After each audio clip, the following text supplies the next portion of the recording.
Magandang umaga mga igan. Kalunos-lunos ang sinapit ng isang lalaki matapos ma-hit and run sa bahagi ng EDSA Timog sa Quezon City. Bago nito, nakita raw na natutulog ang biktima sa lugar. Narito ang report ni Jay Sabale.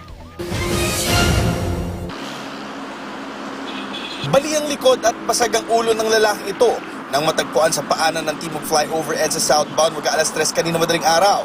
Pero ayon sa security guard ng isang building, malapit kung saan nakita ang bangkay ng biktima. Bali, nakita ko kanina sir, parang natutulog sa bari na sa ibaw, parang nakadapa siya doon.